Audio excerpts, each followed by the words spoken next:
जनशलाकया येन तस्मै श्रीगुरवे नमः। श्रीचैतन्यमनोभीष्टं स्थापितं येन भूतले स्वयं रूपः कदा मह्यं ददाति स्वपदान्तिकं। वन्देऽहं श्रीगुरो श्रीयुतापदकमलं श्रीगुरून् वैष्णवांश्च श्रीरूपं साग्रजातं सहगणरघुनाथान्वितं तं सजीवं साद्वैतं सावधूतं परिजनासहितं कृष्णचैतन्यदेवं श्रीराधा कृष्णपादान् सहगणललिता श्रीविशाखान्वितांश्च नमा ॐ विष्णुपादाय कृष्णप्रेष्ठाय भूतले श्रीमते भक्तिवेदान्त स्वामिनिति नामिने। नमस्ते सारस्वते देवे गौरवाणी प्रचारिणे निर्विशेष शून्यवादी पाश्चात्य देशतारिणे। नमो महावदन्याय कृष्ण प्रेम प्रदायते कृष्णाय कृष्ण चैतन्य नाम्ने गौरत्विषे नमः। हे कृष्ण करुणा सिंधु दीन बंधु जगतपते गोपेश गोपिका कांत राधा कांत नमोस्तुते। तप्त कांचन गौरांगी राधे वृंदावनेश्वरी वृषभानुसुते देवी प्रणमामि हरिप्रिये। वाञ्छाकल्पतरुभ्यश्च कृपा सिन्धुभ्य एव च पतितानां पावनेभ्यो वैष्णवेभ्यो नमो नमः।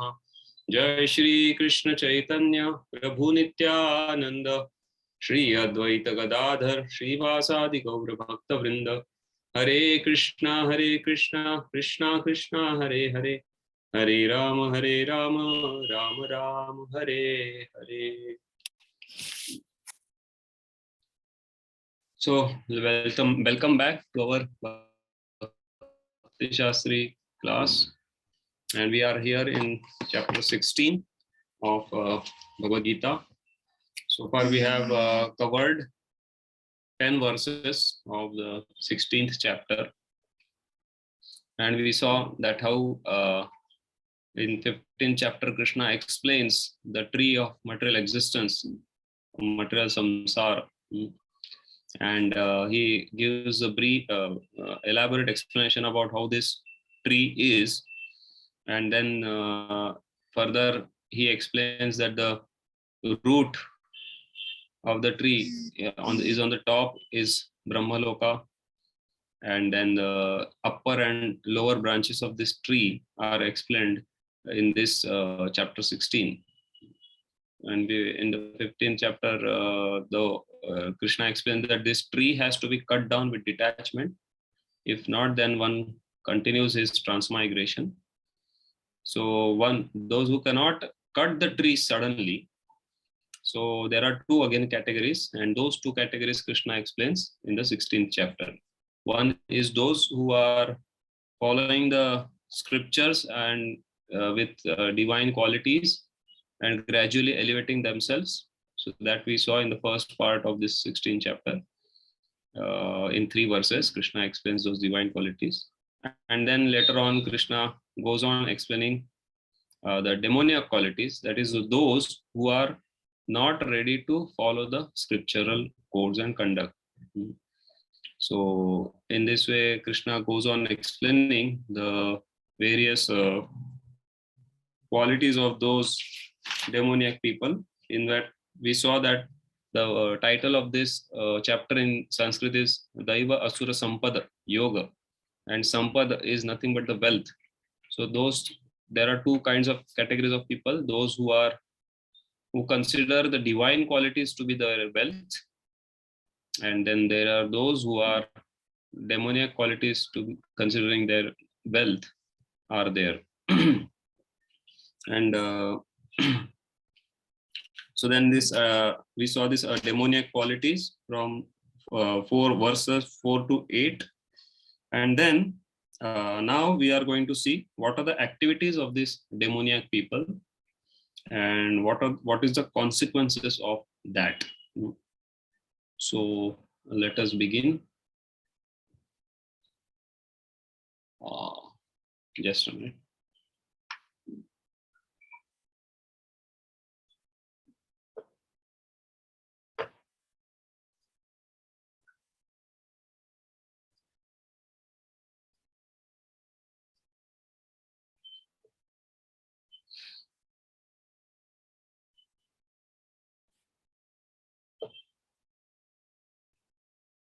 So 1 to 9 we saw divine and demoniac quality.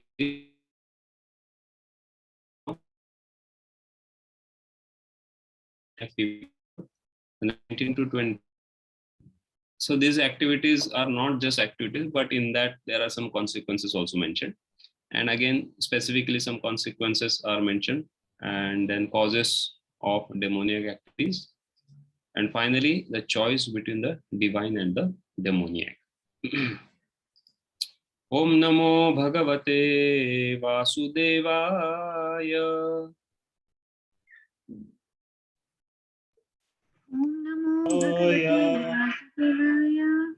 Om Namo Bhagavate Vasudevaya. Om Namo Bhagavate Vasudevaya.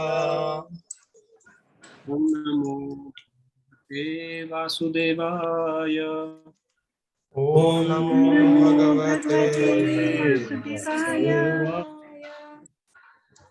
Kamamashritya dushpuram. Dambha mana madanvitaha.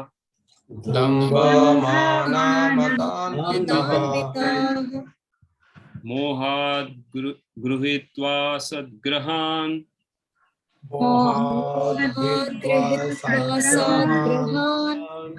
Pravartante shuchivrataha.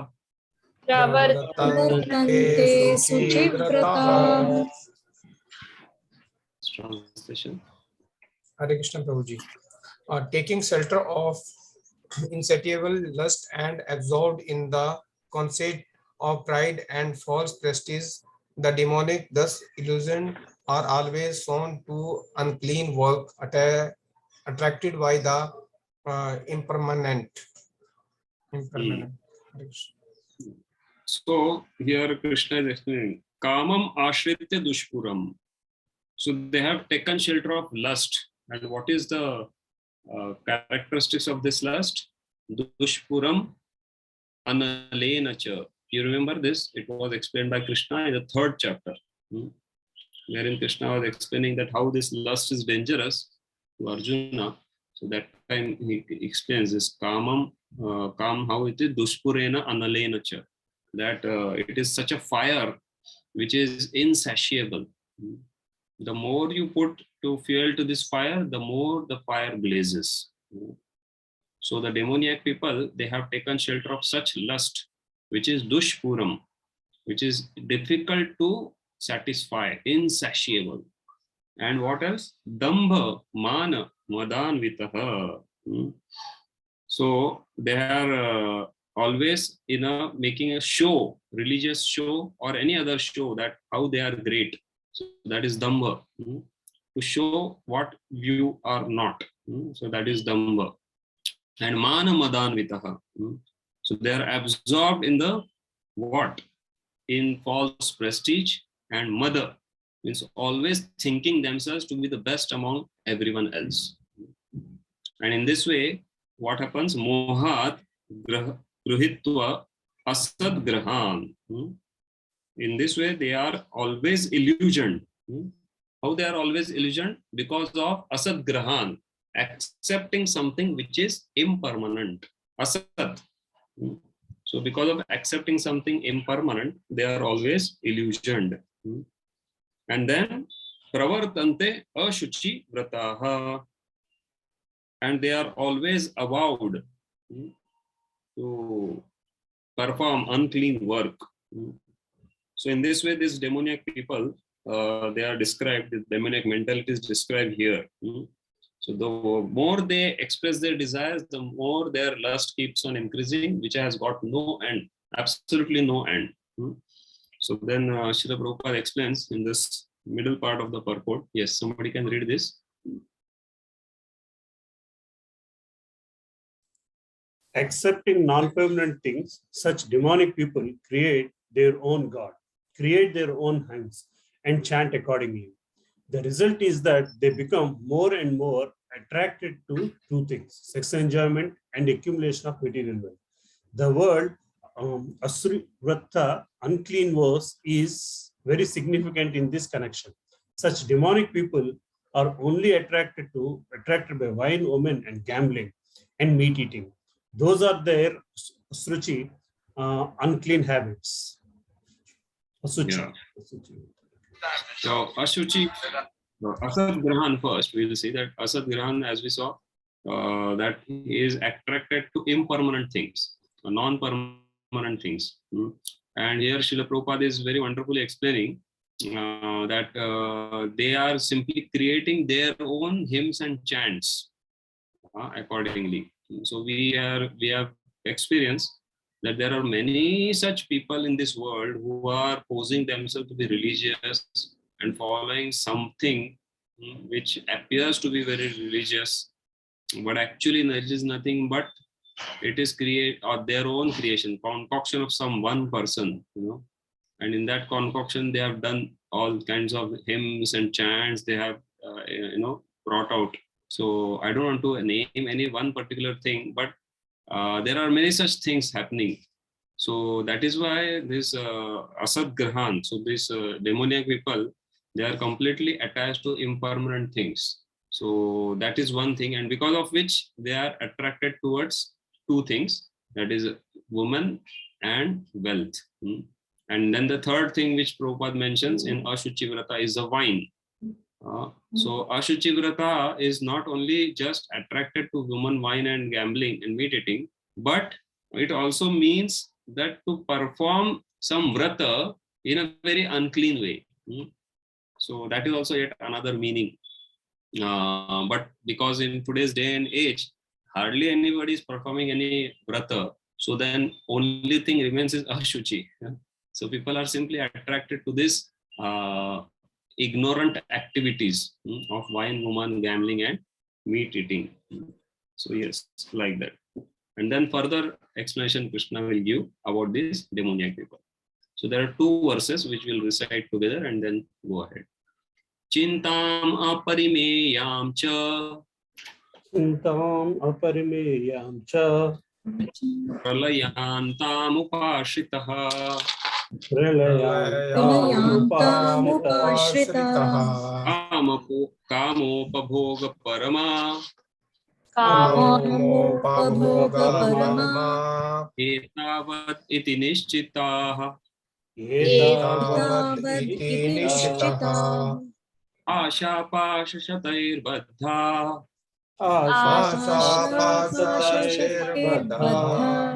kama krodha parayanaha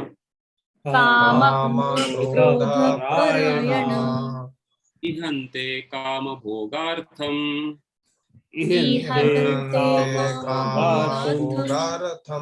अन्यायेनार्थ संचयान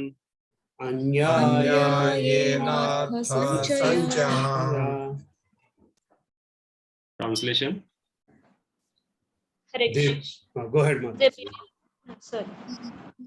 They believe that to gratify the senses is the prime necessity of human civilization.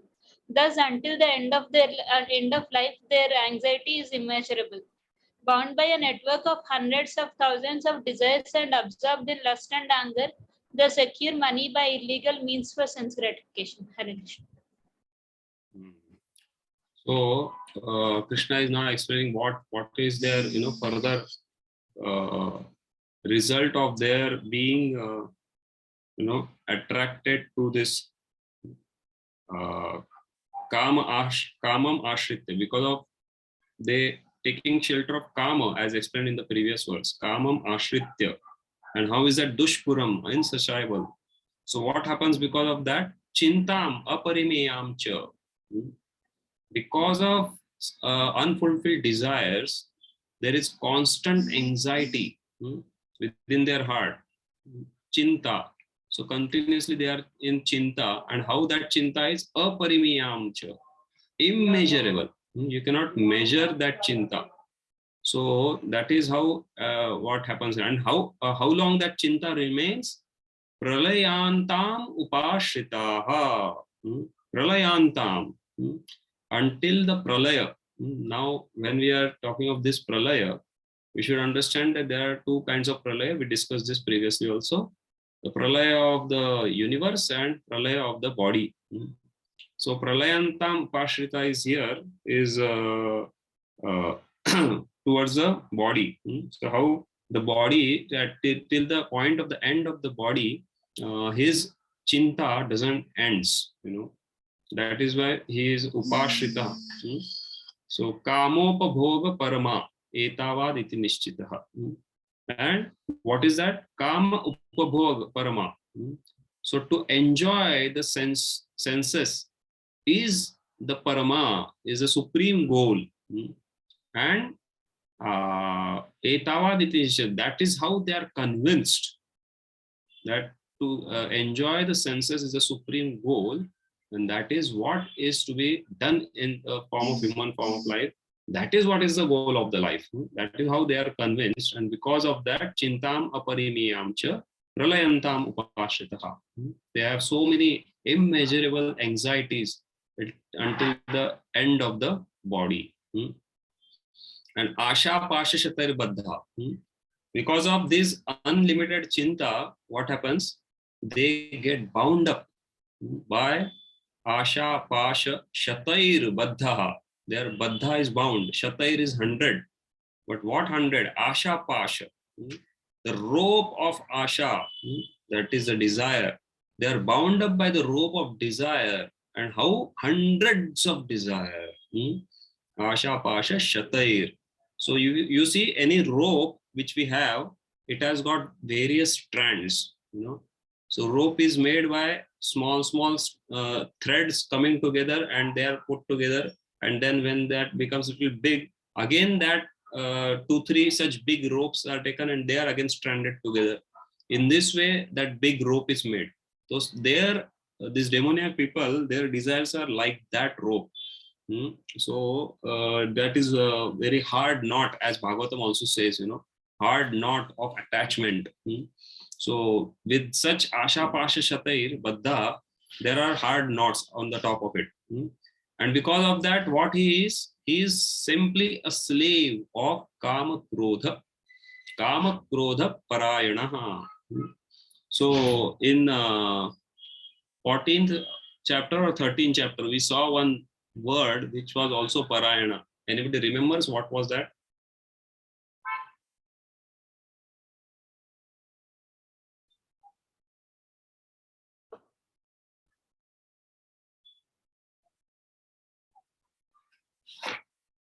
Shruti Parayana. You remember Shruti Parayana we saw? So if somebody is Shruti Parayana, then what will happen?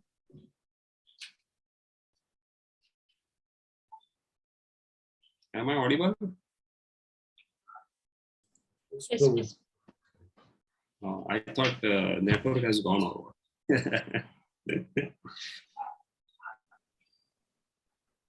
So that was mentioned, Shruti Parayana. I'm just trying to find out where it was. Mrityum Shruti Parayana. Huh?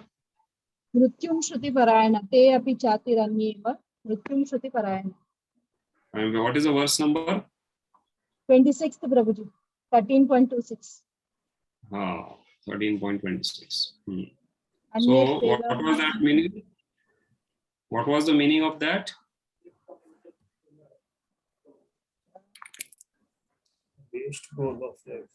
Those who, although not conversant in spiritual knowledge, begin to worship the Supreme Person upon hearing about him from others. Because of the tendency to hear from authorities, they also transcend the path of birth and death. That is all right. That is a translation of the verse.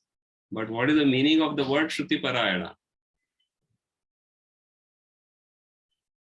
Inclined to process of hearing. Inclined to the process of hearing means he is servant of hearing. And this we saw in regards to what? Krishna was mentioning ways to getting this kind of knowledge. And he explained that either you can do that by Dhyana Yoga or by Sankhya Yoga or Karma Yoga, etc. And then in 26th verse, Krishna mentions that there is yet another simple method to attain this knowledge is by becoming Shruti Parayana. So now here Krishna is mentioning the demoniac people to be Kama Krodha Parayana. That they are surrendered souls unto what? kama and krodha. So we saw in the this thing that how this kama leads to krodha, and then krodha leads to delusion, and then loss of memory, smriti bhamshat buddhinashat pranashyati. So all that series was explained by Lord Krishna in I think 2nd or the 3rd chapter. So then here also we are seeing that Krishna is explaining that the demoniac people, because they are continuously surrendered souls of kama and krodha, they are always illusioned and their bewilderment of memory, and that's why they are always ihante kama bhogartham anyanyenartha sanchayan. Because of their illusion and their memory is lost. Memory is lost means what? Memory is lost about what is to be done right and what is to be done not to be done. So because of that, kama bhogartham anyan yenartha sanchayan. Because of the kama bhoga artham, for the cause of kama bhoga, what they do? Anya yenartha sanchayan. Artha sanchayan. Artha sanchayan means accumulation of wealth. But how they do that? Anya yena. That is by illegal means. So we have heard this story of Ajamil, that he was such a cultured Brahmana, coming from such a cultured family, and following the order of his father, he had gone in the jungle to collect woods and all other things. And by getting that sight of the prostitute and the Shudra coming together, he got bewildered. And further we saw the result of that was anyayenartha sanchayan, that because he got that lust, that desire, lusty desire within his heart, he was completely sold out to that, fulfilling that particular desire. And to the extent that he drove out his wife, he drove out his parents, and kept that prostitute at his home, and was trying to serve her by all illegal means. So this is how it happens. To such an extent the people go. So let's see what Prabhupada says in the purport. Yes, somebody can read it.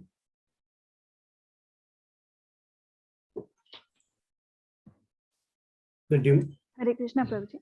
Go ahead, Mata. Subara Prabhuji, you can. Go ahead, Mata. The demoniac persons who has no faith in God or the super soul within himself performs all kinds of sinful activities simply for sense gratification. He does not know that there is a witness sitting within his heart. The super soul is observing the activities of the individual soul. As it is stated in the Upanishads, there are two birds sitting in one tree. One is acting and enjoying or suffering the fruits of the branches, and the other is witnessing. But one who is demoniac has no knowledge of Vedic scripture, nor has he any faith. Therefore, he feels free to do anything for sense enjoyment, regardless of the consequences. Hare Krishna.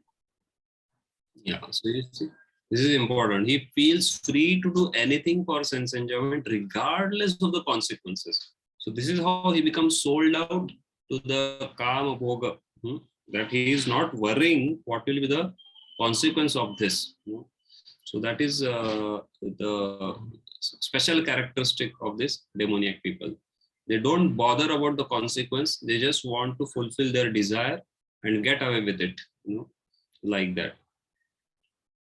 Okay, so now Krishna will further explain in the next verses, that is 13, 14, and 15, that the thoughts, what they dwell upon when they get their desires fulfilled, especially in the form of wealth. So let's see that. Idamadya maya labdham. Idam adya maya labdham. Imam prapsye manoratha. Imam prapsye manoratham. Idam astidam api me. Idam astidam api me. Avishyati punardhanam. भविष्यति पुनर्धनम् पुनर्धनम् असौ मया हतः शत्रुर् असौ मया मया हतः हतः शत्रुः शत्रुः हनिष्ये चापरानपि हनिष्ये चापरान् चापरानपि अपि ईश्वरोऽहमहं भोगी ईश्वरोऽहम् ईश्वरोऽहम् भोगी भोगी सोऽहं बलवान् सुखी सिद्धोऽहम् सिद्धोऽहम् बलवान् बलवान् सुखी सुखी आढ्योऽपि जनवानस्मि आढ्योऽपि जनवानस्मि सौम्योऽस्ति सदृशो मया पुण्योऽस्ति सदृशो मया यक्ष्ये दास्यामि मोदिष्य यक्ष्ये यक्ष्ये दास्यामि दास्यामि मोदिष्य मोदिष्य इति अज्ञानविमोहितः इति इत्यपि अज्ञानविमोहितः अज्ञानविमोहितः Translation. Hare Krishna Prabhuji. The demonic person thinks, so much wealth do I have today, and I will gain more according to my schemes. So much is mine now, and it will increase in the future more and more. He is my enemy, and I have killed him. And my other enemies will also be killed. I am the Lord of everything. I am the enjoyer. I am perfect, powerful, and happy. I am the richest man, surrounded by aristocratic relatives. There is none so powerful and happy as I am. I shall perform sacrifices. I shall give some charity, and thus I shall rejoice. In this way, such persons are deluded by ignorance. Hare Krishna. Yes. Idam adya maya labdham. Today I have adya idam. That today I am having this much. Maya labdham. Idam imam prapse manoratham. And my manoratha is that I will attain this much now. So that is always their anxiety. Chintam aparimeyam.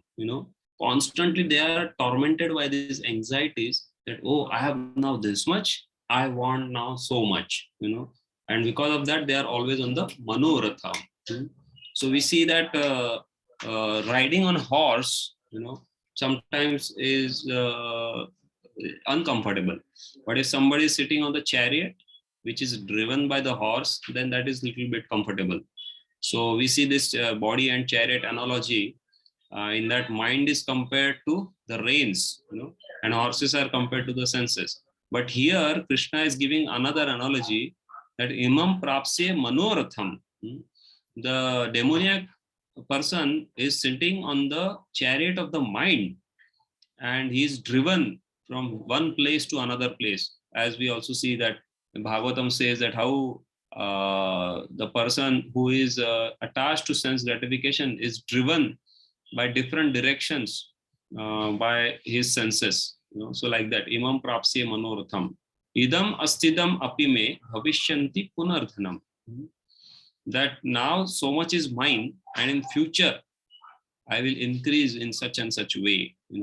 So this is their constant anxiety, and because of that, they are not able to even sleep properly. And we see today, in today's day and age, that this is the greatest difficulty. And people have to take sleeping pills and so many other things they have to undergo just to have right sleep. But how will they have proper sleep when their hearts are filled with so many of lusty desires?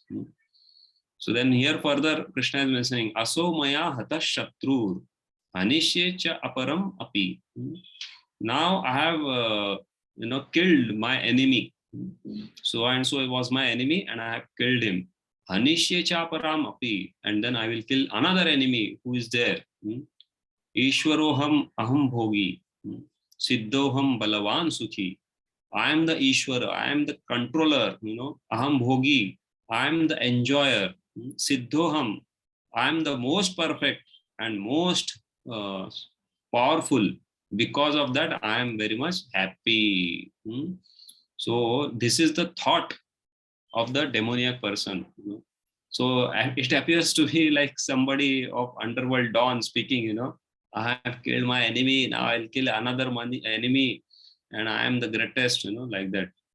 So, but the material nature is so powerful that over a period of time, everyone has to undergo such tribulation in life that they have to kneel down in front of material nature. So we see the story of this Muhammad Ali, who was a great boxer. And every time he would knock down the opponent, he would say, I am greatest. So every time was his dialogue that I am the greatest. And eventually, and even such sportsmen, not just any boxer like Muhammad Ali, but anyone, they have such a great pride in their life or achieving such great successes that they always fear that we should not retire, because if somebody retires, then everything is finished. His glory is gone. Nobody's going to ask. Now, just like we see in like when I grew up, so that time the famous cricketer from Indian team was Sachin Tendulkar, but hardly now anyone speaks about him. Now nobody know after a few years nobody will not know also who he was. So that is how material nature actually changes everything, or we can say the time changes everything. Today somebody may be on a very higher stage, but later on somebody else will be there. So this Muhammad Ali, he was little bit fortunate. So at the fag end of his life, when he had gone to inaugurate the Olympic festival by putting the lamp with not the electric lamp but the fire lamp. So when he was going, so he was that time having this Parkinson disease, and because of that he could not even raise that flame, to light the he could not raise the torch, flame torch which was there in his hand to light the big flame of Olympics, and it fell down from his hand. So then many reporters came forward as usual. They like to see something like this, and when he was interviewed, what has happened, what is your thoughts, you would always say that I'm greatest. So that time he he confided that yes, I always said I am greatest, but today I say that I am greatest fool. I am greatest fool because I did not acknowledge the presence of the supreme greatest, that is the supreme Lord. So that are very rare people, such awakening may come, but in general, such people, we see that they are always engrossed in such thoughts, and they die also with such thoughts. So we saw that pralayantam, till the last point of life, last point of their life, they are continuously having such anxieties, continuously having such thoughts that I am so great, So even we see this underworld dons and all those things, those who are thinking themselves to be very great, or in today's scenario, we see those militants who think that they are doing some great cause for their religion, So they are also thinking in such a way, but practically when they die, they are simply in such gross, ignorant consciousness, and they are again and again born in such, mentalities. So like that. So here Krishna is giving their mentality, a demoniac mentality, that what is their thinking. And then finally in the last 15th verse, Krishna is saying, Adyo Abhijanavan Asmi. So there is Adyo Abhi, what is the meaning of that is, I am very wealthy and surrounded by aristocratic relatives, Konya asti sadrusho maya. Who is there better than me? So we see that Krishna, one of the name of the Krishna is Asama Urdhva, that one who is not equal to anyone, nobody is equal to him and nobody is greater than him. And it's exactly same is the mentality of the demoniac person, because he always puts himself to be in the position of God. So here he's saying, Ko anyasti sadrusho maya. Who is there better than me? And there is no one. We see that even in the story in Mahabharata, when Yudhishthir Maharaj was told to go and find a person who is better than him. So he goes and he comes back uh, and he says, no, sorry, he was told to find out somebody who is lower than him. So he goes and comes back and says, there's nobody lower than me. I am the lowest. And when Duryodhana was told to find a person who is better than him, so he also comes back and he says, there is nobody better than me. So Konyas asti sadrusho maya. Who is there better than me? Or even equal to me? Nobody is there. Yakshe dasyasmi modishya. Iti ajnana vimohitaha. And then with that thoughts, he is thinking, now I'll do some donation, I'll perform some big sacrifices, and that's how there are many such people who go around and try to make a big show of their so-called religion or the so-called devotion. So there are people who say that, yes, I have built up a big, a big deity of, let's say, Hanuman or something like that in such and such place.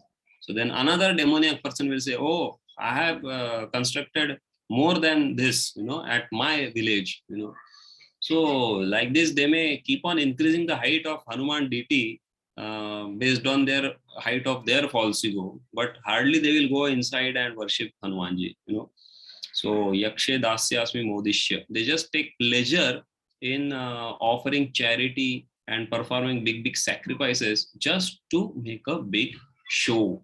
But the thing is, so all these things, all these thoughts are nothing but the result of anyayena artha sanchayan.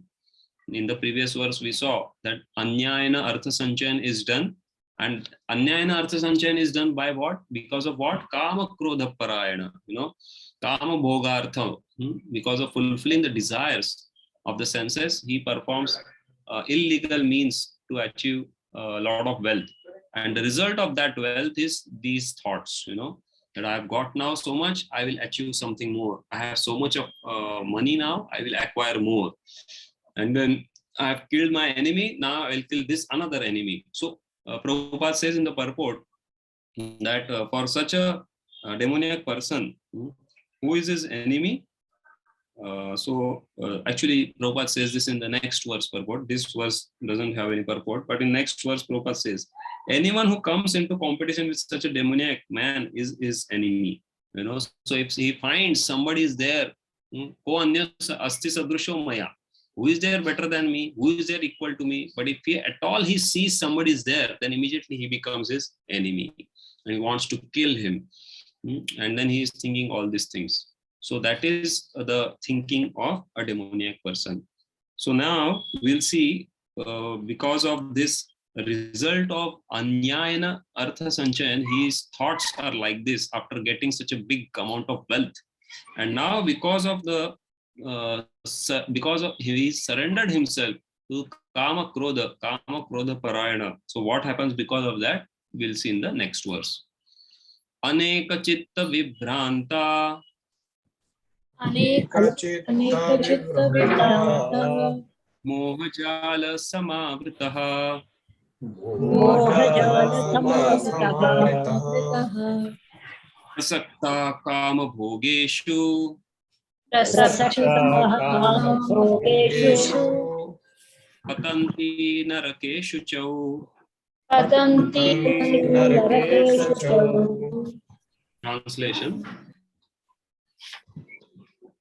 Thus perplexed by various anxieties and bound by a network of illusions, they become too strongly attached to sense enjoyment and fall down into hell.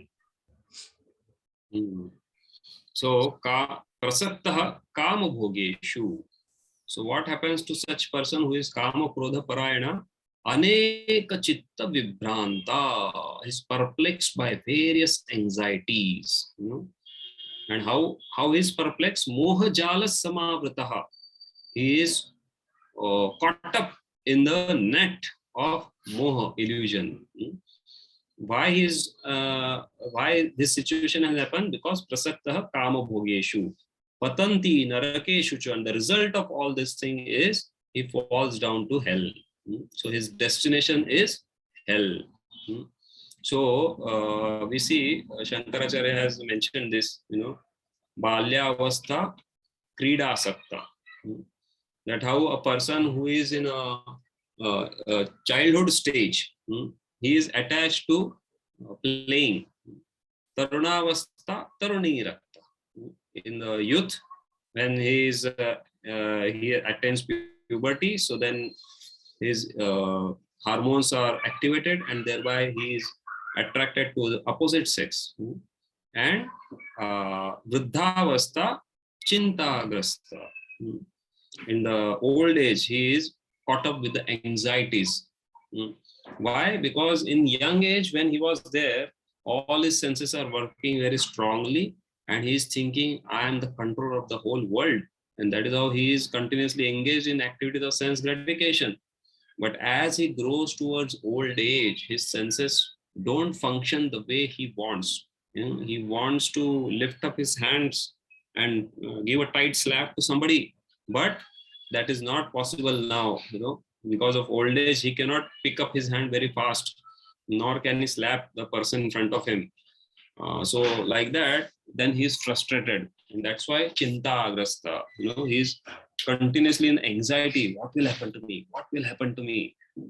I am now not able to function the way I was doing, So in this way, he's completely in a Chinta. But if we see closely, although these are the primary things of this particular thing for the particular age, like in childhood age, the primary is that he is attached to Krida, and in the youth, he is primarily attached to the opposite sex, and in old age, he is primarily attached to or afflicted by a lot of anxieties. But in today's day and age, we see that even Balya Avastha, in the childhood, the person is very much in a chinta. He's also in a great chinta, because of so much of artificial competition going around. He's also in great anxiety, And secondly, even in Balya Avastha, because of so much of media and so much of other things in this day and age, we see that the children of small age, even though their body is not developed, their mentality is not developed, yet they are bombarded with such kinds of media and all those things that they're just prepared themselves for the thing which is going to come in youth once their hormones are developed, So that's why we see not only the abuse of children that happens because of close relatives or acquaintances, but also the attraction for the children in their own small age happens, because of such bombardment of media, And in youth, we see the primary is Taruni Rakta, attachment to the opposite sex. But we see that because of this modern day media and so much of progress, there are so many video games and all those things that the person who is supposed to go and work or do some physical activity is simply sitting on a either a mobile screen or a laptop screen and trying to hit down some illusory object. So that is the situation of today's day and age. And because of that, he is also in great anxiety because he's not clear what he's supposed to do, what studies he's supposed to take. Nothing is known to him. So he's also in great anxiety. And there is so much of pressure from the parents, on friends, and all those things. So that person is also in great anxiety. And in old age, also we see, although the major is Chintagrasta, but even the people of old age, they also take so much of pleasure, if not in actually participating in the sports, but then in watching the sports, and they are completely trying to forget their anxieties by watching sports or watching some, unwanted, illegal, illicit movies, so like that. So in this day and age, everyone is aneka chitta vibranta, they are perplexed by various anxieties, and because of that, they are caught up in this network of illusion. So let's see what Prabhupada says in the purport. Yes, somebody can read it.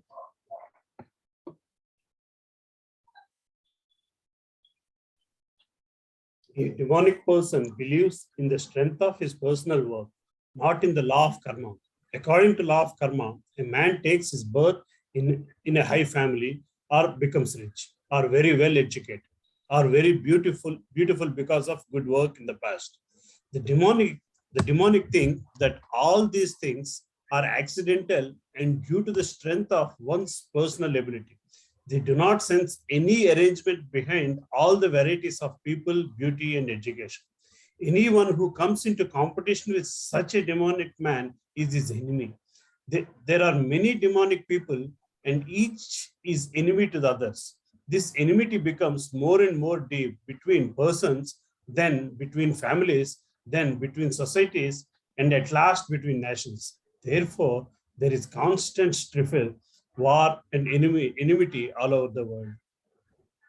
And we can see this very clearly, in current scenario, that how people have enmity have increased to such an extent that there is so much of thing going on in the world today.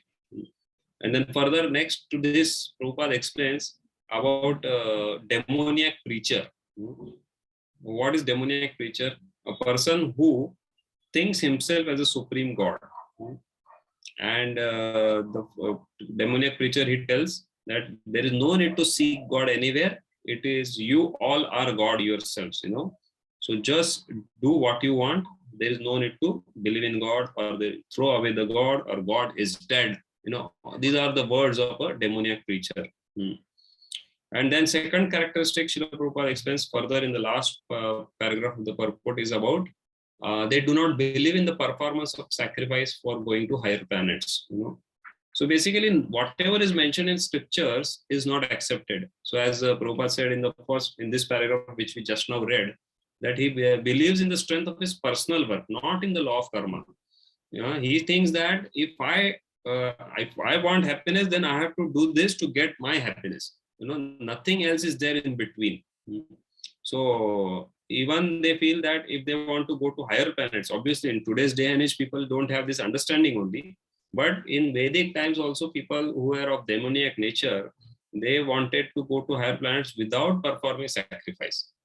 So similarly, today also people want all kinds of enjoyment without doing proper work. So they perform illegal work, and get the things done. Everyone wants swift money. Everyone wants quick money. In short time, everyone wants such money that they will reach the sky. In this, what is that is their ambition.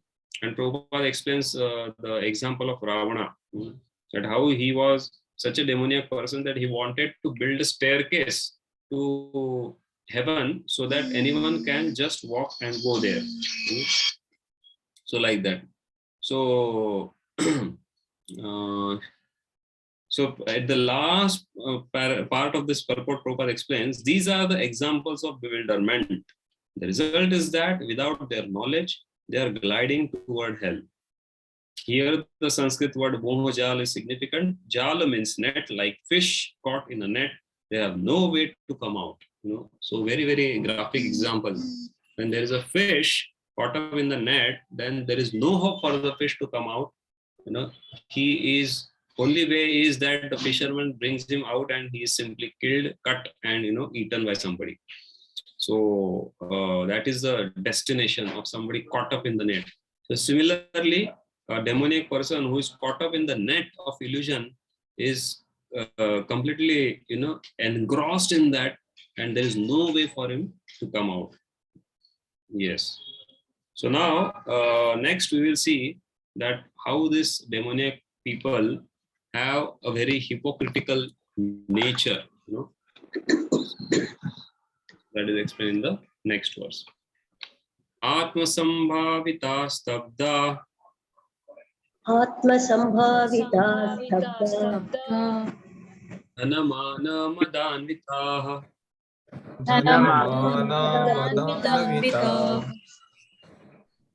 yajante nama yajnaiste Yajante nam yajnaste Dambhena vidipurvakam.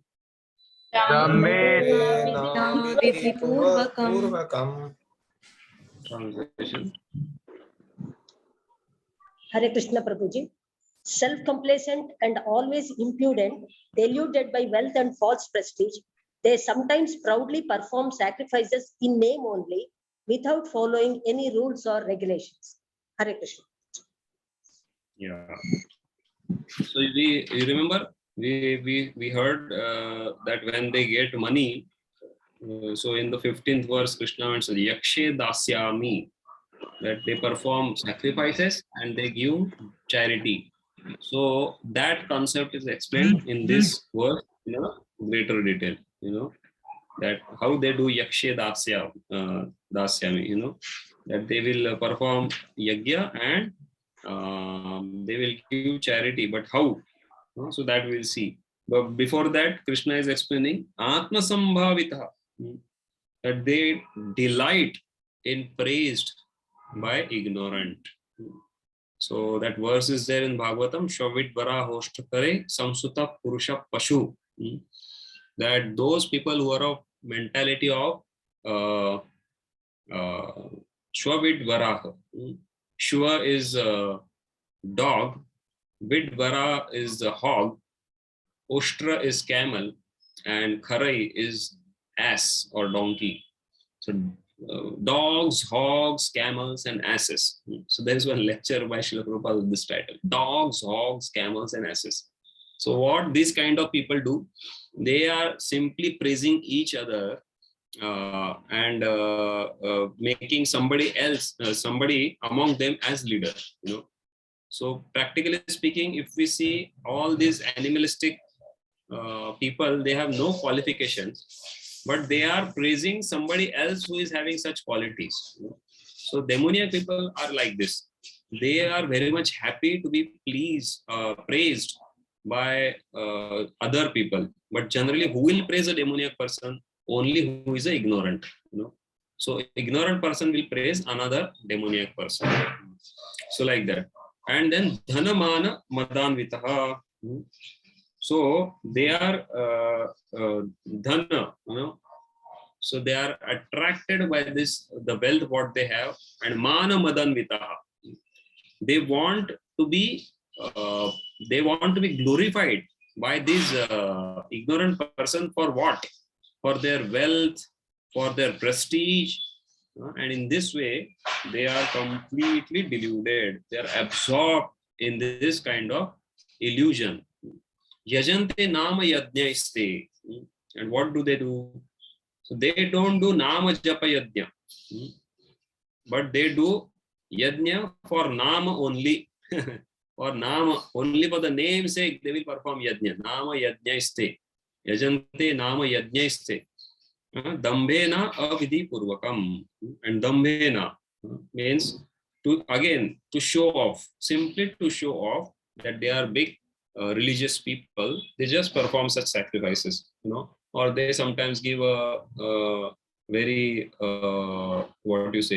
auspicious cow as a donation to some goshala or something like that.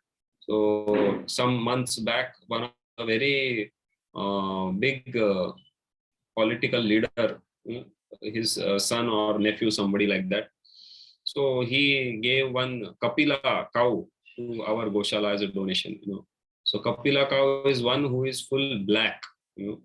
There are some specific traits of that cow, and when we inquired from some experts, then it was confirmed that yes, she is a Kapila cow.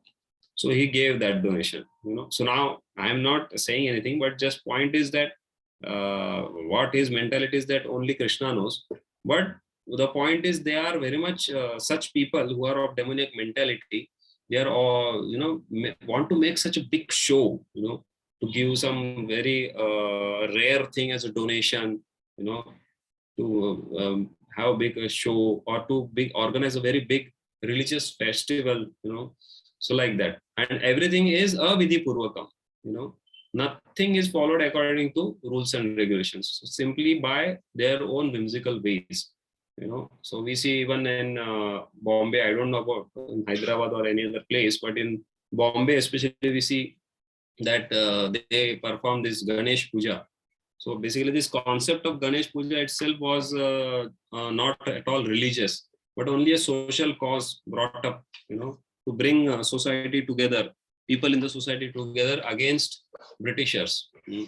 So that was their idea. But then it has taken up such a huge shape that now there is a competition whose Ganesha deity is bigger, mine or yours, and in every gully there will be one pandal in which there will be Ganesha, which is made up of plaster of Paris. So first of all, that is something avidhi purvakam, and then second thing is that because such big Ganesha deities are made, to later on put them, they call it as Visarjan, so that sometimes they don't do directly, they have to crush the deity completely so that it is dismantled, and after putting in the water also it doesn't decompose, so that is how it is all causing pollution in all levels. Even it is spiritual pollution also. And the songs they put during the festivals, they are all filled up with Bollywood songs, nothing to give and take with Ganesha. Only in the morning when the Aarti goes on, they will play some Aarti, and that's all. The whole day some Bollywood songs will be played.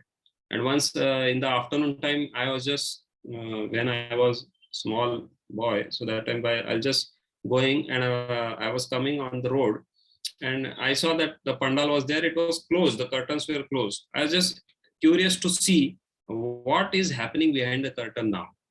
So when I saw, so people were simply sitting there playing cards, so that is how in front of Ganesha they are playing and maybe gambling, all kind of this thing. So this is how the demoniac people, they are simply doing everything for damba, to make a big show, and everything is done avidhi purvakam, without following any scriptural codes and conduct. Yeah. So let's read this part of the purport.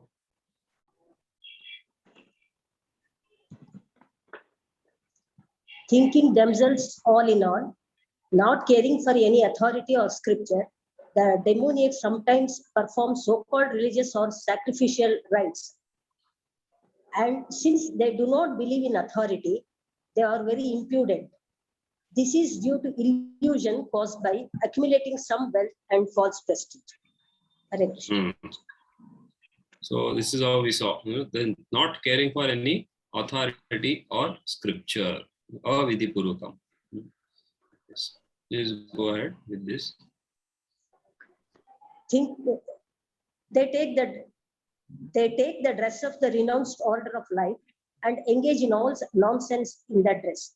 Actually, there are so many restrictions for one who has renounced this world. The demons, however, do not care for such restrictions. They think that whatever path one can create is one's own path. There is no such thing as a standard path one has to follow. The word avidhi purvakam, meaning a disregard to the rules and regulations, is especially stressed here. These things are always due to ignorance and illusion.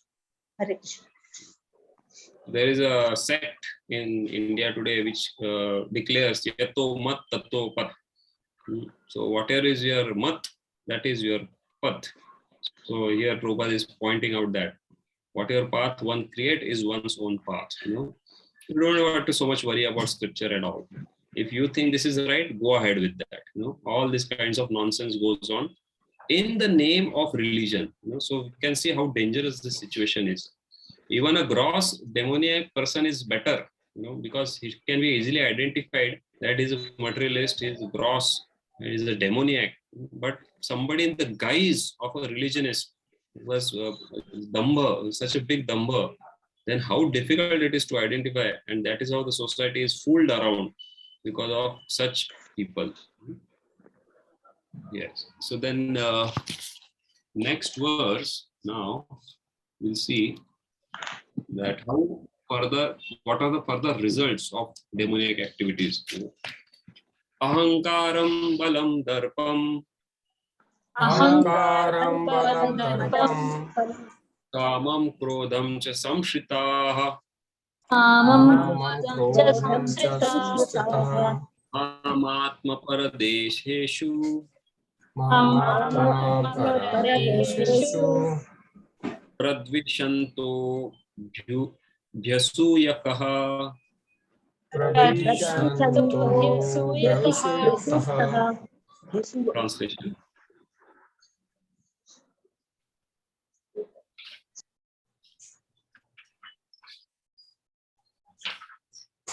Bewildered by false ego, strength, pride, lust, and anger, the demons become envious of the Supreme Personality of Godhead, who is situated in their own bodies and in the bodies of others, and blaspheme against the real religion.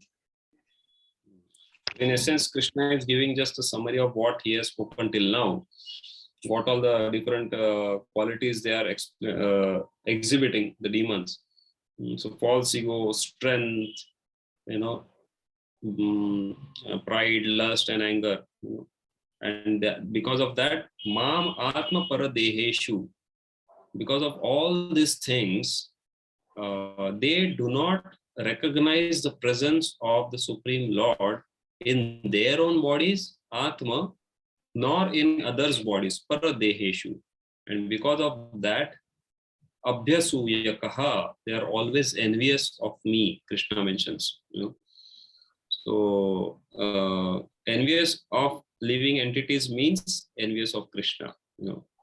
So if somebody is envious of other living entities, means he is envious of Krishna. So this is a very good thing to even analyze in our own life. That to the degree envy remains within our heart towards anyone, that means we are still envying Krishna.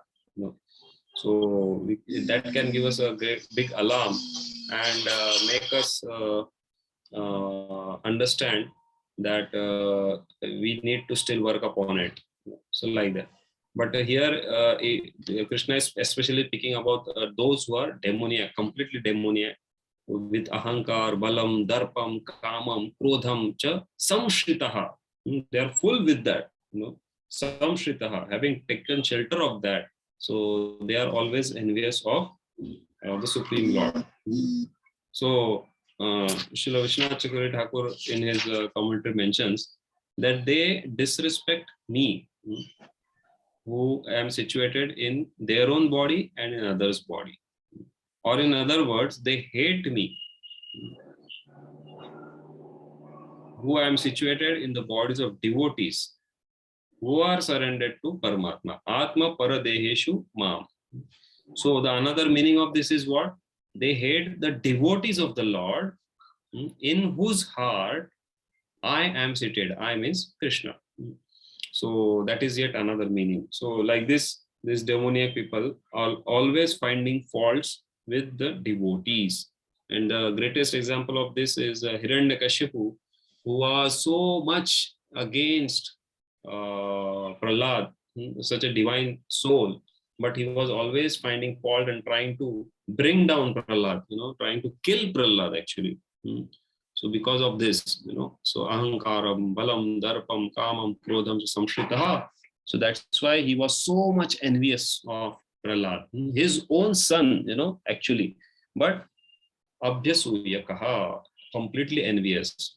Yeah. So very wonderful purport Srila Prabhupada has given. So I have just put the whole purport here. Please read. Demoniac person, being always against God's supremacy, does not like to believe in the scriptures. He is envious of both the scriptures and the existence of the Supreme Personality of Godhead.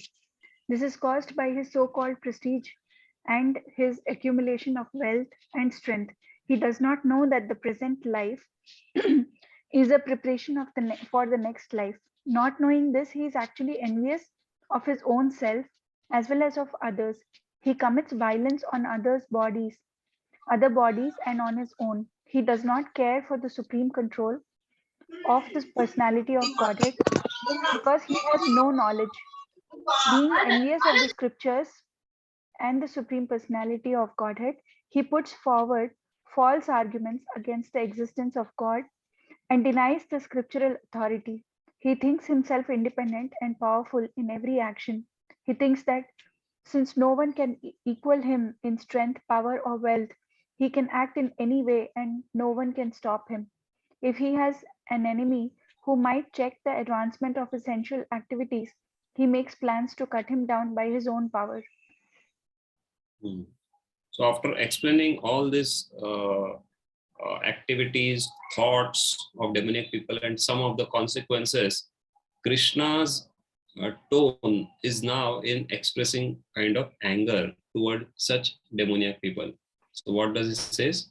Tanaham dvishata kruran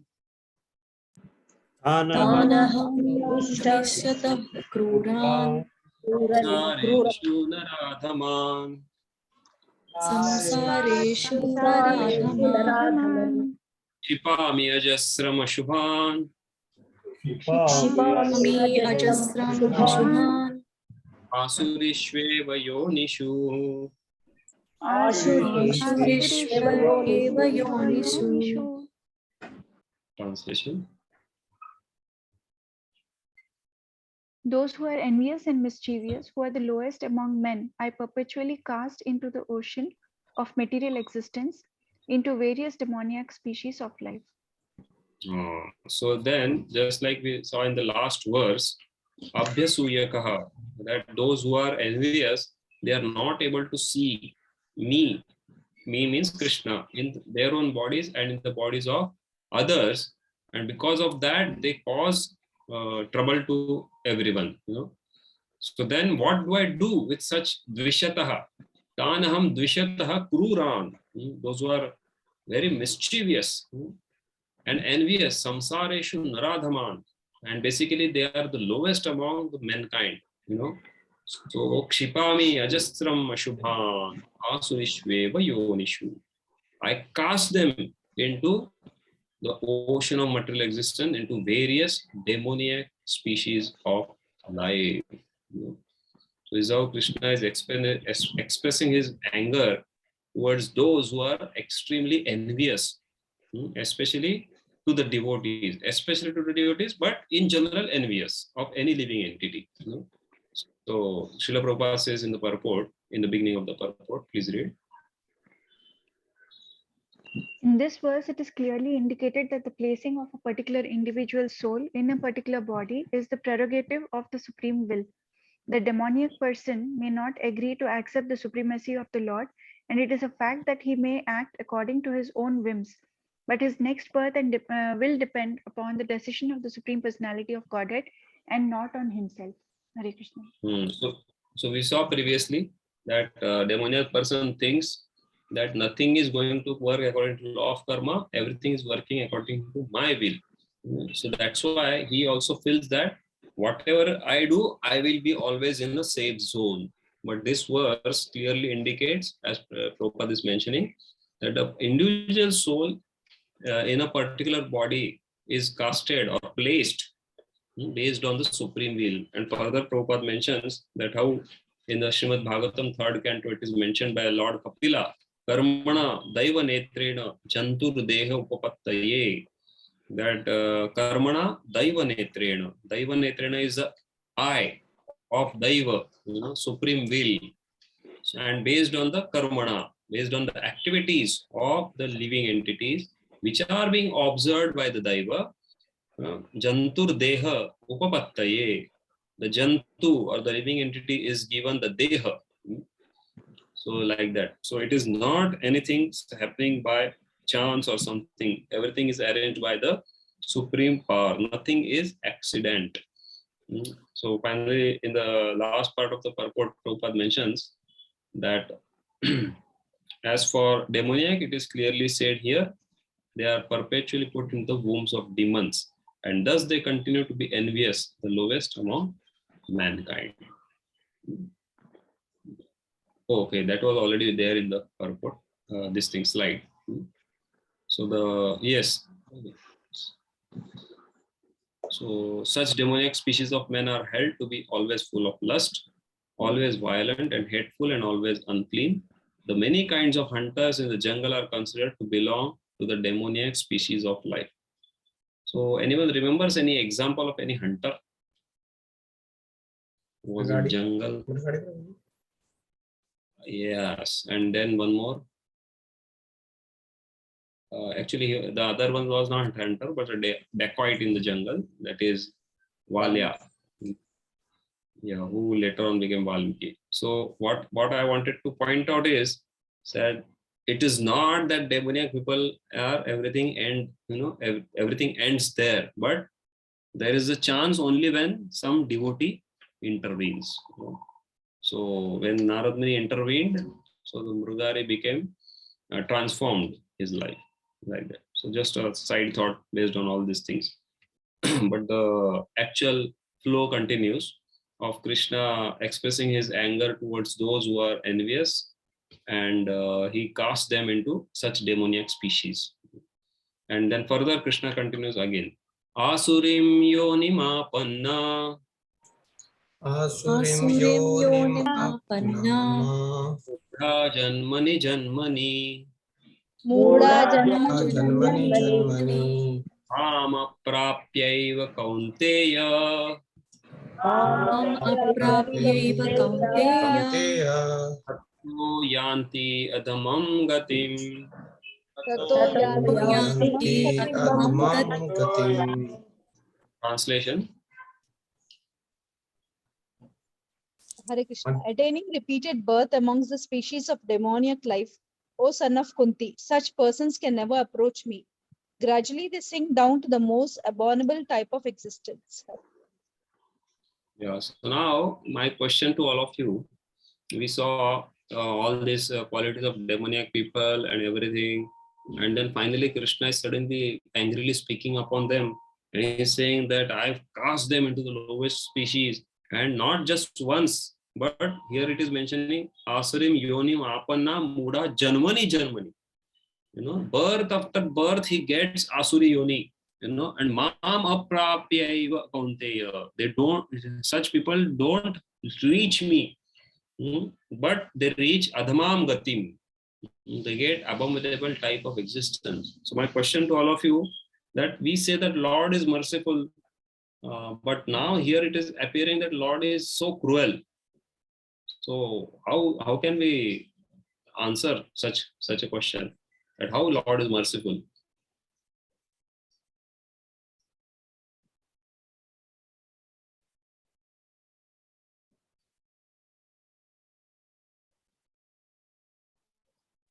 Hare Krishna Prabhuji, to correct themselves, Krishna is doing so. But why it's like the Buddha Germany, birth after birth?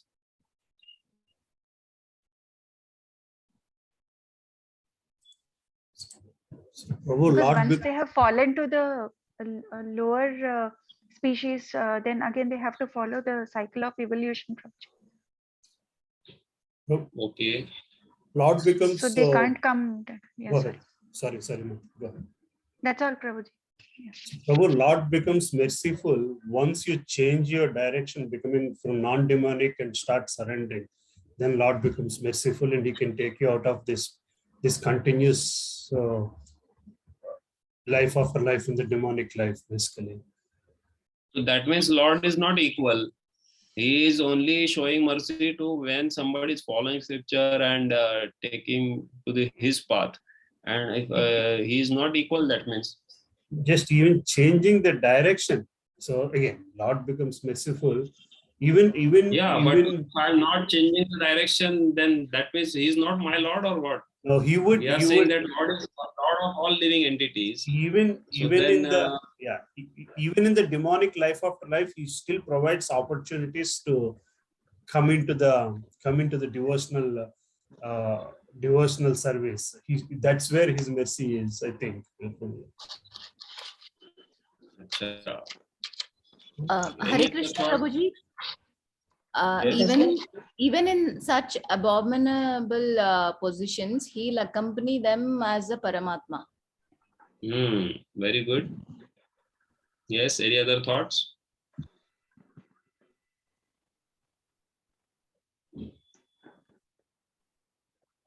I think somebody was trying to say something in between.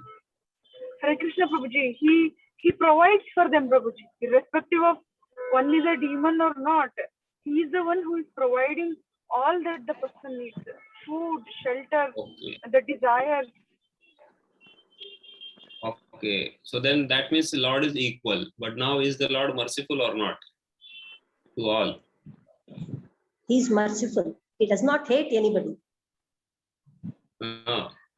Then why is saying that I will cast them into lower species of life? Based Because on they that, These are Prabhuji. envious It is people. another kind of mercy only. After that, he will. Very nice. It's another kind of mercy. I was looking for this. Yeah, to make them okay, to reform them. That is what is required, Prabhuji. So it is Yeah, all just a that was category also of a jail. That's all. correct. This was also previously said by somebody. So yes, let's read what Prabhupada has to say. Please, somebody can read this slowly and nicely.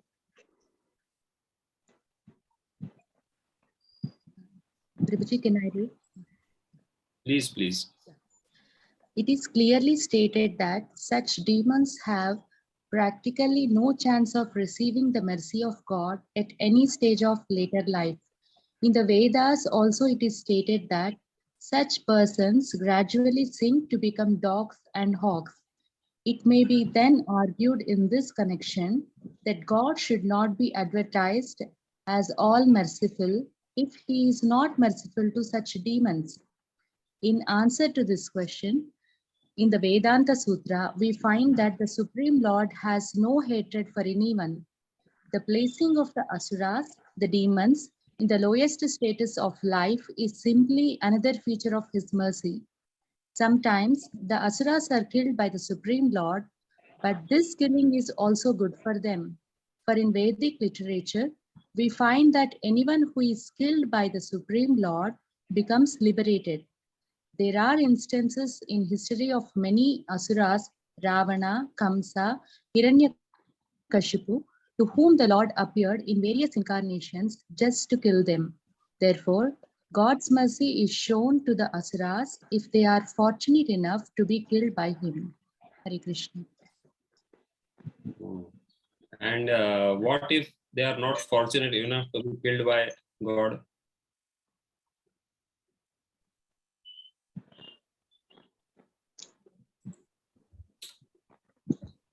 Lord also gives them an opportunity by sending devotees. Okay. Prabhuji, giving forgetfulness also is a mercy by the Lord. Forgetfulness of what? Of the Supreme Lord. Like in those kind of births, when they are like degraded, because when they had the human form of life, then they are envious of the Lord. It's not just about being ignorant, but also being envious. Then he gives them those abominable lives where they have complete forgetfulness. They are just busy doing what they want to do. Okay. That is also a mercy. How, but that is mercy? Because these people are envious. These souls were envious of the Lord. They didn't like approaching Lord in any way. So mercy is granting whatever you want is a mercy. Yes, that is one way. And another way is also because they are envious, better they not again take human life, but be dog and hawk so that they will not envy further. Yes, that is also correct. Okay, so very nice. So Lord is all merciful and Lord is not at all partial. He is completely impartial. But just like we see that any father shows a special favor to those who are very obedient to him. So I know one family who all of them are not devotees. Only the one of the boy is devotee. So in their family there are 3 sons, and the son who is a devotee, he is in between. He has an elder brother and he has a younger brother. So father has a lot of trust on this boy, not because he's devotee, but he obeys whatever father says and does everything very pakka. And now because he has become devotee, so then eventually that has created a favorable environment in their house also. So point is that God is not at all partial, but when it comes to those people who are especially inclined towards following what he has given, then he becomes more accessible to them, like that. Otherwise, he just keeps himself away from those who are envious, so that their envy will not increase. So that is yet another mercy feature of the Supreme Lord. And if such envious souls, if they are fortunate enough, then they will be killed directly by the Lord and they will attain liberation. Otherwise, they will gradually go through the evolutionary process. So it is same like, in devotees' life also. Like there are sadhana siddha and kripa siddha. Kripa siddha is sometimes suddenly somebody gets such mercy that he suddenly becomes pure devotee. Like we saw so many examples, Dhruva Maharaj in 6 months, or Ajamil, he transforms, and in 12 years later on he performs, and he with his own self-same body goes back to Godhead. So like that, some special examples are there, which is very short time they get such mercy. Or even the Narada boy, he gets such mercy that he becomes fully liberated person. But there are others who are gradually elevating and going towards that perfection. So both are going to achieve ultimately the same destination. But one gets quickly, another gets gradually. Similarly, those who are envious and attaining these lower species of life, they are also in gradual elevation, going to go through these species of life, and again going to come to the human form of life. Again, he is going to get that opportunity, as many of you have said, that God gives the opportunity. So again, he's going to get that opportunity and given a chance to reform himself, rectify himself. And that is how then it happens. And others, like some special fortunate envious people like Ravana, Kamsa, Hiranyakashipu, they may directly be killed by the Lord, and then they are granted mercy immediately. But Lord's mercy is there for everyone. Like somebody, if he's sitting inside the house in darkness and he says that I don't see the sun, I don't get sunlight, so you cannot blame sun for that. You are yourself covering in the dark room, so how will you get sunlight? You have to go outside to access the sunlight. So similarly, the demoniac people, they have to give up their demoniac mentality to access the mercy of the Lord. It's like that. So Lord is all merciful, he is equal and not at all partial. Okay, fine. So let's go to the next verse. Trividam narakasyedam Dvaram nashanam atmanah नाशनम आत्मना Kama krodhastatha lobhas कामक्रोधस्य तथा लोभस् tasmadetattrayam tyajet. तस्मादेतत्त्रयं त्यजेत्. Translation.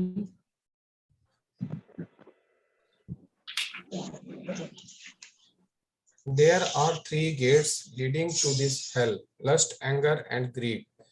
Every sane man should give these up, for they lead to the degradation of the soul.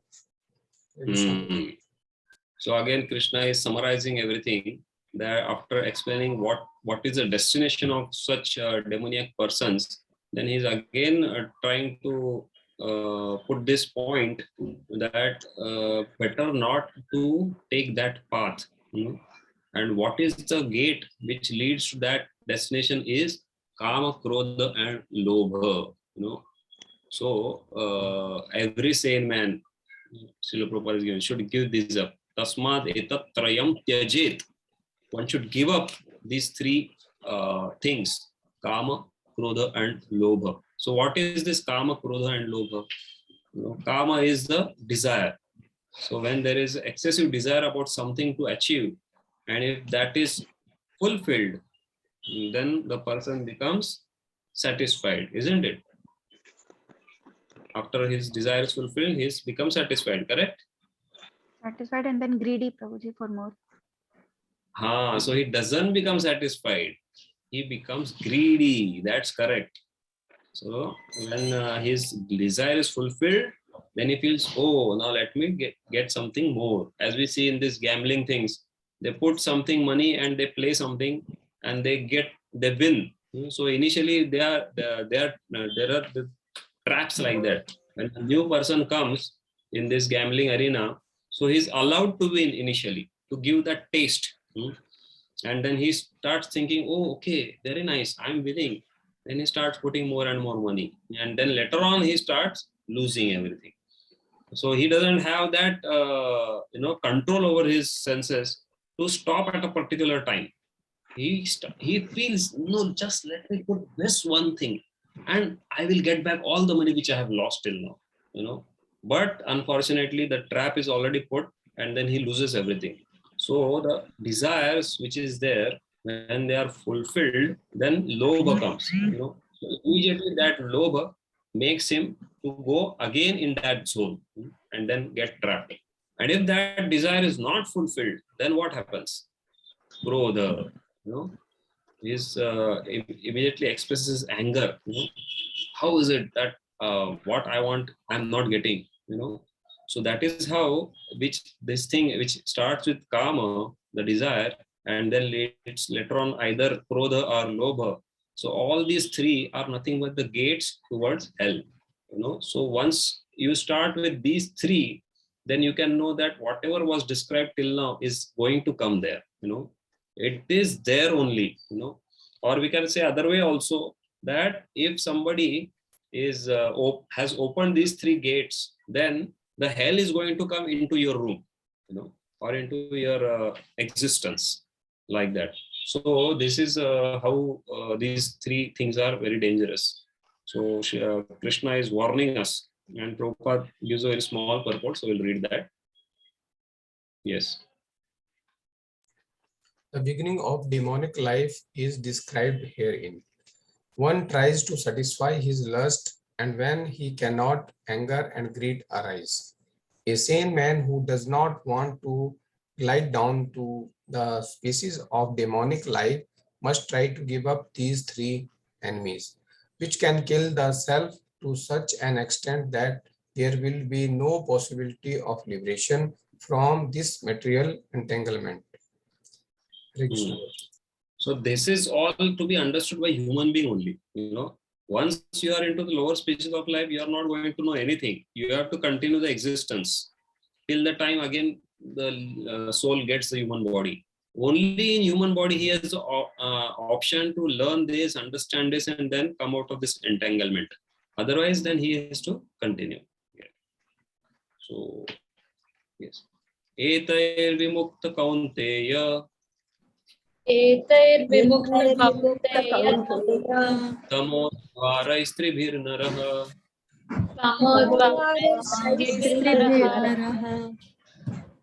आचरत्यात्मनः Shreyas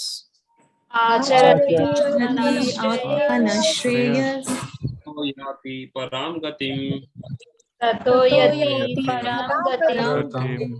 Translation. Hare Krishna Prabhu, Dandavat Pranam. Let me read. Yes. The man who has escaped these three gates of hell, O son of Kunti, performs acts conducive to self-realization and thus gradually attains the supreme destination. So, if you have given up these three gates, and one who is performing acts conducive to self-realization, then he gradually attains the supreme destination. So if you remember, we began this chapter with some divine qualities, and in that we saw the qualities, some specific qualities for a specific varna or specific ashram. I hope you remember that discussion.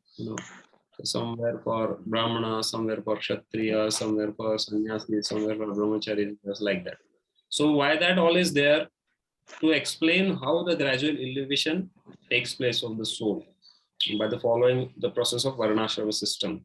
So again, Krishna is concluding towards that end, that instead of going towards these demoniac qualities, if you simply follow this process of varnashram system, follow your regulations according to your duties, then what will happen is acharati atmana shreyas tato yati param gatim.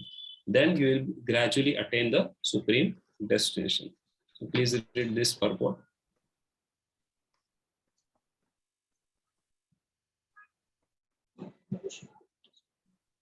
One should be very careful of these three enemies to human life: lust, anger, and greed.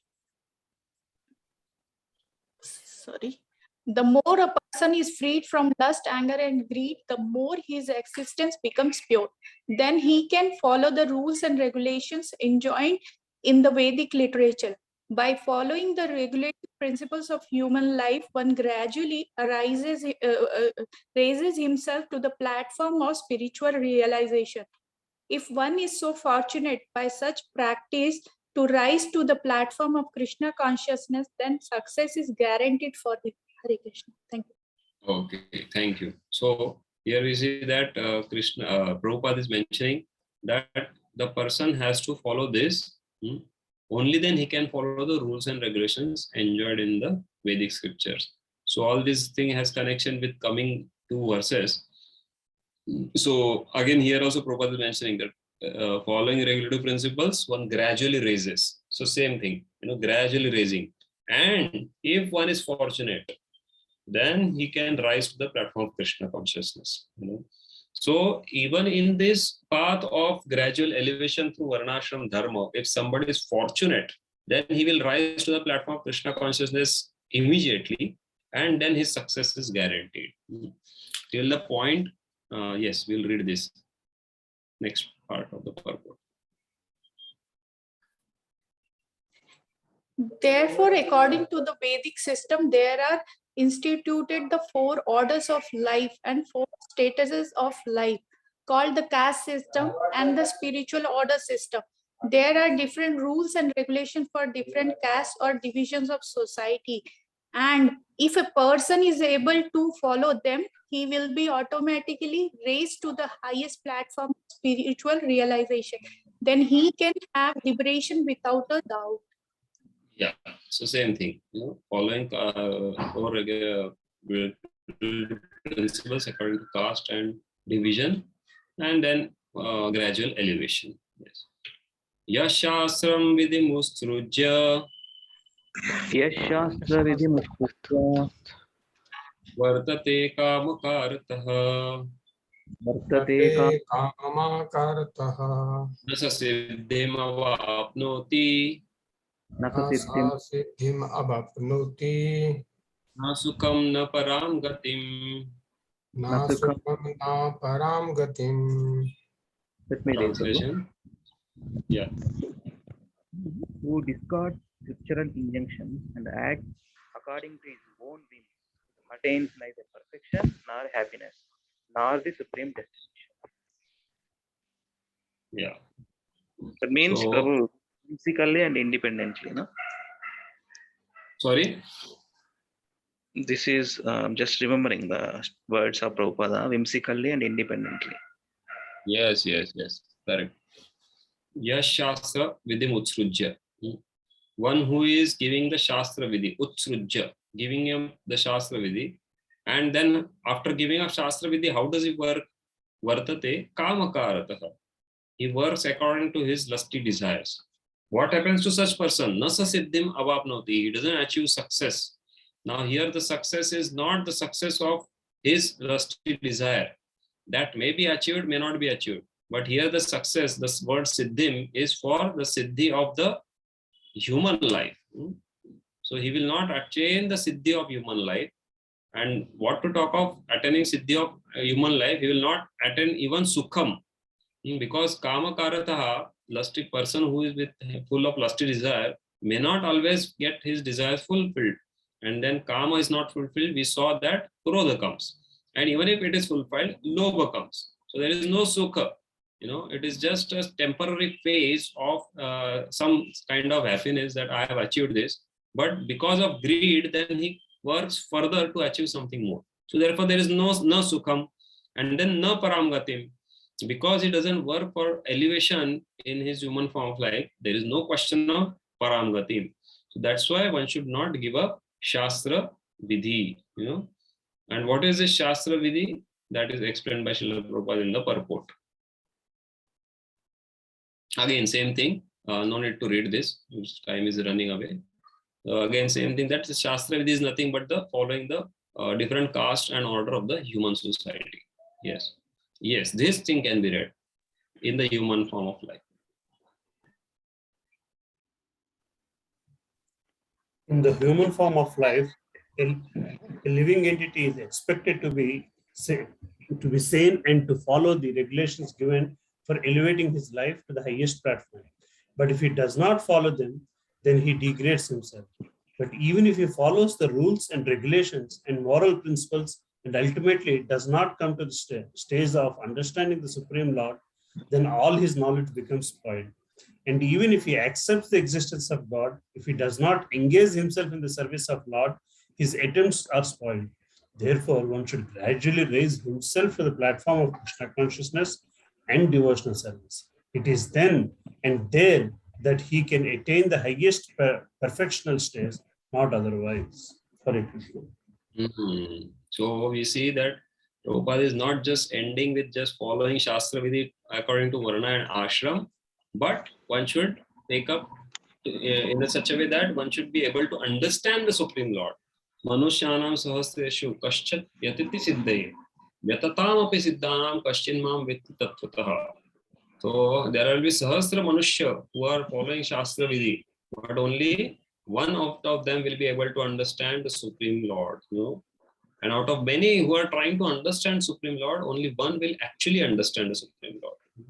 That is, he is one who has who will accept the path of Krishna consciousness, raised to that status, like that. And then finally, Krishna concludes with this.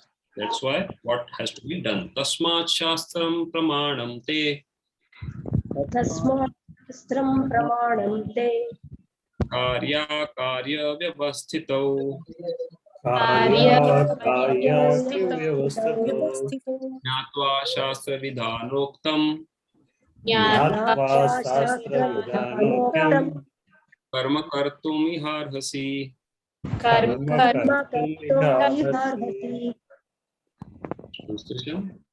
Will do for this. One should therefore understand what is duty and what is not duty for the regulations of the scriptures. So your voice is very low, Prabhu. Hare Krishna, is it okay now, Prabhu? Now it's okay. Yes. Yes, thank you, sir. One should therefore understand what is duty and what is not duty by the regulations of the scriptures. Knowing such rules and regulations, one should act so that he may gradually be elevated. Right. Krishna is explaining in last two verses the choice what living entity has. Either he may take up to Shastra Vidhi and gradually rise, otherwise he is deluded. So Tasma Shastram Pramanam te, taking up the Shastra Pramanam, Karya Akarya, Vyavasthito, understanding what is Karya, what is not Karya. Jnatva Shastra Vidhanoktam, knowing such regulations, Karma Kartum Iharasi, do your activities and get gradually elevated. So why should we follow Shastras and not something else? Because we see that Shabda Praman is the highest authority of giving the knowledge of absolute truth. We see that Pratyaksha and Anuman are not sufficient to provide that absolute knowledge of absolute truth, and that's why we accept Shabda Praman, which is scriptures, and that's why we follow that.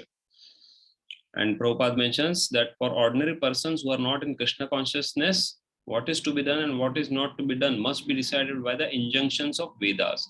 One should act accordingly without argument. That is called following principles of Shastra. So Veda Vakya, just like they're saying in Hindi or in any language, what you are talking, is it Veda Vakya or what?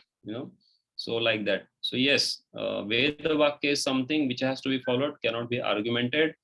Like we say that you cannot, if you touch the stool of any animal or even yours, then you have to take bath. But if you touch the dung of cow, gobar, then that is considered very pure. So no need to take bath. Or the conch example we have. So These are the principles of Shastras which need to simply accept and argue, not argued upon. If one follows that, then he gets a higher destination. Yeah. So in India, there are many parties of spiritual understanding, generally classified into two, personalist and impersonalist. Both of them, however, lead their lives according to the principles of Vedas. Without following the principles, one cannot elevate himself to perfectional stage. One who actually therefore understands the purport of the Shastras is considered fortunate. Yeah. So this is what is explained by Krishna in this particular 16th chapter. And we see here that conclusion of this chapter is that how those who follow scriptures will attain the supreme goal in a gradual process, and if they are fortunate, then they may take up to Krishna consciousness and perfect their human life in that very life. And those who do not follow will be destined to go to hell and Mooda Yoni Janmani Janmani or Asurishveva Yonishu. So the choice is there with the living entity, what to accept and what not to accept based on the explanation of the scriptures. Hare Krishna. Is there any one or two questions?